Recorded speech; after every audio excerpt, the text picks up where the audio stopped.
You're standing in tall grass, and the ground beneath your feet is shaking. It isn't an earthquake, it's footsteps, and they are getting closer. 13 tons of straight-tusked elephant is slowly turning to face you. It stands 4 meters tall at the shoulder, taller than your ceiling. You have no claws, no fangs, and no armor of any kind. You cannot outrun it, outmuscle it, or climb away in time. In your hand, there is a stick, a single sharpened wooden stick. And somehow, impossibly, this counts as a genuinely fair fight. In fact, over the next few minutes, the elephant should be the worried one. That animal was real, and it lived in Germany 125,000 years ago. And your own ancestors hunted it on purpose for 2,000 years straight. The question is simple, and it is the whole story. How? How does a soft, slow primate kill the very biggest animals on Earth? Think for a second about how genuinely absurd this whole thing actually is. You are a mid-sized mammal with a frankly unremarkable body. Your top speed is maybe 15 miles an hour, and only briefly. A single mammoth weighs about as much as 10 family cars. A giant ground sloth could stand up and reach a second-story window. A short-faced bear could meet your eyes without even standing up. And these were not rare, freak, once-in-a-lifetime encounters at all. Butchered bones show we hunted these giants again and again and again. You would honestly expect the whole story to run the other way. You'd expect us to be the snack here, not the hunter. One human, one wooden spear, one mammoth. It should end badly. And yet the ground across the world is full of dead giants. Dead giants with our own stone weapons still stuck in their bones. So something is very wrong with the obvious picture. Let's fix it. Here's the thing, nobody really tells you about this whole story. We did not win because we got stronger. We never actually did. We won by quietly changing the rules of the fight itself, over and over again, until raw strength stopped mattering at all. It's not one thing. It is never, ever just one thing. It's a stack of tricks, each one weirder than the last. And the final trick may have changed the whole planet. Let's go. Let's start with the bad news, because honestly, it really matters. As a predator, your body is honestly a bit of a joke. A house cat is genuinely better equipped for killing than you are. It has claws that deploy on command and teeth built for tearing. You have flat little fingernails and teeth that struggle with a stake. A lion sprints at 50 miles an hour without even really trying. A chimp your size is several times stronger, pound for pound. You can't smell prey from a mile off or see in the dark. In a naked fight against a mammoth, don't put money on you. So for a very long time, we were simply not the hunters. We were the prey. Big cats hunted and ate our ancestors. There are early human skulls with matching leopard fang puncture marks. Think about that for a second. For ages, the giants were winning. But we had one single organ that flatly refused to play fair. Not muscle, not teeth, the 3 pounds between your 2 ears. And here's the twist that makes the entire rest of this possible. A brain can build a weapon, a lion simply cannot. A lion is stuck forever with the claws it was born with. You are not. You can go to sleep weak and ordinary, and wake up armed, holding something you built entirely yourself. That single fact is the crack in the wall that changes everything. The question was never really how strong a single human is. It was always this instead. What exactly can a human make? And the very first thing we made was terrifyingly, beautifully simple. The first great hunting weapon was the spear, and we actually have them. In a coal mine in Schoningen, Germany, archaeologists pulled out 10 wooden spears, almost perfectly preserved in cold, wet sediment. They were carved from spruce and pine, balanced neatly like modern javelins. And they are old, almost unbelievably, mind-bendingly, ridiculously old. The latest study places them at around 200,000 years. Older estimates pushed that back well past 300,000 years. These were made long before our own species even existed at all. Neanderthals made them. Just sit with that idea for a moment. Someone chose the right tree, stripped it, and carved a balance point. That is not brute instinct. That is careful, deliberate engineering. But here's the part that really should make your palms start sweating.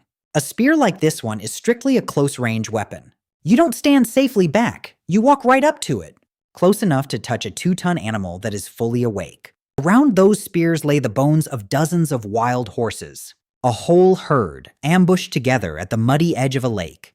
This was never one lone hero standing there with one spear. It was a whole group, carefully closing the distance together. Betting their lives, it fell before taking one of them along. Let's be honest, this is the single bravest thing on the whole list. And it's only chapter 2. No cleverness removes the danger yet. Just people, sharp sticks, and a very bad afternoon for a horse. So the rest of our whole story is one long, patient project. A stubborn project to never ever have to do that again. To put more distance between us and the thing fighting back. The next invention did exactly that, using a small stick. Meet the single most underrated invention in all of human history. It's called an atlatl, a spear thrower, and it looks like nothing. A stick about 2 feet long with a small hook at the end. You rest a light dart against the hook, up over your shoulder. Then you throw it with one sharp flick of the wrist. And then physics does something genuinely, delightfully wonderful here. That little stick becomes a whole extra extension of your arm. It doubles the length of the lever your body gets to swing. And leverage, it turns out, is an absolute, glorious cheat code. In tests, hand-thrown spears fly at around 10 meters per second. From an atlatl, that very same dart leaves at over 16. Skilled throwers can push a dart to nearly 90 miles an hour. One study estimates it multiplies your throwing power 200 times, and it stretches your effective throwing range roughly 6 times over. Read that again. You did not actually get any stronger at all. The stick quietly did all of the extra work for you. Now the whole equation suddenly changes hard in your favor. You're no longer pressed up against a panicking, thrashing animal. You stand 30 or 40 meters back, well out of reach, sending a stone-tipped dart into it at genuine highway speed. And here's a small detail that almost nobody ever mentions. When people threw both ways, the atlatl completely erased the gap. A smaller, lighter person launches a dart just as fast. So big game hunting was never only the strongest men in camp. The tool made a teenager or an elder just as deadly. The old man the hunter poster is, at best, half the picture. The weapon was a great equalizer for the entire group. But even this clever tool is still not the real secret. One hunter alone still can't reliably drop a 13-ton elephant. For that, you need the one thing humans do best, and it's not a weapon. Here's the real secret, and it's neither sharp nor fast at all. It's the group. Humans cooperate at a scale nothing else touches. Wolves hunt in loose packs of maybe a dozen animals. We hunt in planned teams, with real roles and a shared payoff. And we teach the whole complicated system to the next generation. We pass it on with language. That is the actual superpower. Remember those straight-tusked elephants back in Germany a moment ago? A site called Neumark Nord holds the bones of 70 of them, killed and butchered steadily over roughly 2,000 long years. And which elephants died turned out to be not random at all. They were mostly the big, prime, fully grown adult males. In elephants, the lone bulls are the ones that wander off alone, away from the protective herd that keeps the young ones safe, so the hunters were not grabbing the sick and the weak. They selected the biggest target when it was alone and exposed. That is a strategy. That is unmistakably a real plan. Butchering just one of these animals produced literal tons of meat, far more than one small family could ever possibly eat. So the groups were much bigger than we used to think, organized enough to share, process, and maybe even preserve the food. This quietly rewrites the whole story of the Neanderthals. We toss around the word caveman as a lazy little insult. Meanwhile, the real ones ran coordinated hunts on the largest animals, and they did it in one place for 20 straight centuries. That's not luck. You don't get lucky for 2,000 years. So the weapon, in the end, was never really the spear. The spear was only the last 6 inches of a bigger machine, and that machine was made of people, talking and trusting each other. But cooperation, it turns out, has an even sneakier form. Sometimes the smartest group never fights the animal at all. Sometimes you simply let the ground itself do all the killing. The cleverest hunters barely bothered to throw a spear at all. They turned the landscape itself into an enormous, patient weapon. In 2019, near Mexico City, workers were digging for a landfill. They uncovered something absolutely no one had ever found before. 2 huge pits, deliberately dug about 15,000 years ago. Inside were 800 bones from at least 14 mammoths. These were traps, the very first mammoth traps ever discovered. Picture the plan for just a moment. It is honestly brilliant. 20 or 30 people, with torches and branches, making noise, herding a mammoth 10 times their entire combined body weight toward a deep hole they had dug in the ground on purpose. The animal stumbles in, and suddenly its huge size is a trap. It cannot charge, it cannot swing those enormous heavy tusks. Now the spears come from above, where it can never reach. And the humans, standing safely above, risked almost nothing. Now scale that same idea up until it's terrifyingly efficient. Out on the plains of Alberta, Canada, there is a cliff. It's called Head Smashed In, and it is a pure killing machine. For nearly 6,000 years, it killed bison by the hundreds. They built lines of stone piles, stretching more than 10 miles. Lines of stone cairns funneling steadily into one narrow lane. Young buffalo runners draped themselves in calf and wolf hides, imitating a lost calf to lure the entire herd forward, then imitating a predator to spook them all into moving. Once thousands of bison start to panic, they simply cannot stop. The ones in front get shoved on by the weight behind them. Over the cliff edge they go, and the drop does the work. The work that 1,000 thrown spears never could have managed. The pile of bone at the base is over 11 meters deep. 11 meters of bone, laid down one stampede at a time, for 6,000 years and without one single metal tool. This is the purest possible version of the whole human trick. You never need to be stronger than the giant, not once. You don't even really need to touch it, not ever. You just understand the world well enough to weaponize it. Make it fall into a hole or tip over an edge. And there's one last weapon, the very strangest of them all. Sometimes the trap wasn't a pit.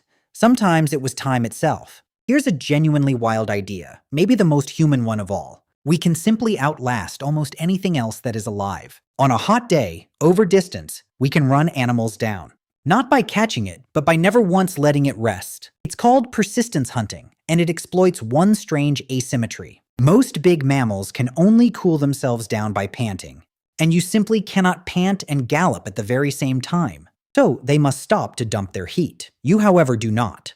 You're a naked ape covered in millions of tiny sweat glands, shedding heat continuously, even while you keep on moving. You've got springy arched feet and long, efficient tendons. And slow twitch muscles built for economy, not for sprints. So the deer bolts away, and you just calmly keep jogging. It sprints off again, and again, you simply keep on jogging. Every single sprint builds up heat the animal cannot shed. And out in the midday sun, it finally begins to overheat. It staggers, it stops, and you just calmly walk right up. No cliff, no trap, no atlatl, just a refusal to ever quit. Now let's be honest, because this one really does get oversold. The evidence suggests true persistence hunting was actually pretty rare. It's hard, it's brutally hot, and honestly, traps are easier. But the anatomy itself is simply not up for any debate. Your body is visibly, measurably built for endurance in the heat. In a way almost no other predator on this earth is. That's not poetry. That is plain, ordinary natural selection. So look at the full toolkit we have quietly just built. Sharpened sticks and a throwing stick that openly cheats physics. A cooperating group that never once forgets a hard-won lesson. A whole landscape quietly and cleverly turned into a weapon. And a body that chases the horizon until the horizon quits. None of it is fangs. All of it is a clever workaround. Together, it made a soft primate the deadliest hunter ever. Which brings us to a genuinely uncomfortable little problem. What actually happens when you get this frighteningly, unstoppably good? Now let's be honest, the doodle version gets a little too heroic. None of this was ever safe, not even a little bit. A cornered mammoth could kill a person in a single heartbeat. A panicking bison, just the same, and surely many hunters did. There are no highlight reels of the hunts that went horribly wrong. A slipped foot at the cliff edge, a bull that suddenly turned. A small wound that quietly turned deadly a few days later. For every mammoth in a pit, some hunters never came home. And that lone hero chasing a deer image is mostly a comforting myth. The real record is far cleverer and much less cinematic. Traps, ambushes, cliffs, and cooperation did the real heavy lifting. The everyday reality was patience, planning, and mostly small prey, punctuated, now and then, by one rare and dangerous giant prize. So keep all of the awe, but quietly lose the fantasy. This was teamwork, and very real risk, not comic book superheroics. And it was effective enough to reshape all life on Earth. Here's the thing I saved for the very end, and it's the wildest part. We may have simply gotten far too good at this whole thing. Roll the clock back. The planet was once ruled by giants, mammoths and mastodons, and ground sloths the size of small cars, armored glyptodonts, giant kangaroos, and wombats as big as bears. And then, in a single geological blink, they all just vanished. Across continent after continent, the giants quietly disappeared. In North America alone, about 70% of the large mammals. And when you line up the timing, a chilling pattern appears. The giants tend to vanish shortly after humans first arrive. In 1966, a scientist named Paul Martin first really noticed this. He proposed something bold. He called it the overkill hypothesis. His blitzkrieg version imagined skilled hunters sweeping a whole continent, wiping out the biggest animals within roughly a single 1,000 years.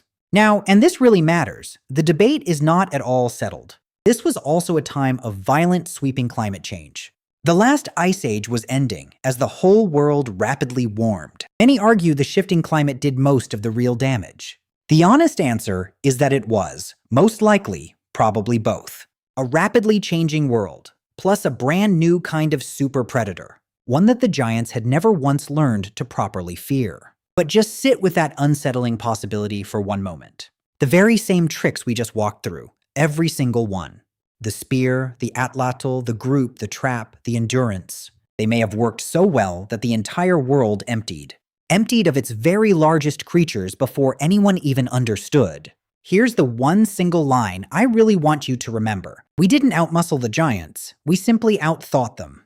And we did it so well that almost none of them remain. The most dangerous thing that ever walked wasn't the mammoth. It was the quiet animal watching from the tree line, thinking.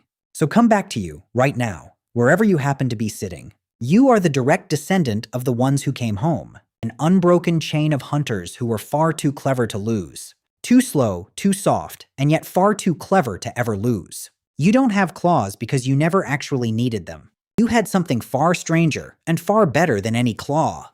The sheer nerve to look at a giant and start quietly planning. And that very instinct is still sitting right inside you today. The teeth are all gone now, the mammoths are all gone now. But the mind that stood in that shaking grass still remains. Holding a sharpened stick, deciding the giant should be the afraid one. That very mind is the one quietly reading this right now. We were never once the strongest animal on this whole earth. Just the single one that flatly refused to ever stop thinking. If this reshaped how you picture your ancestors, then stay close.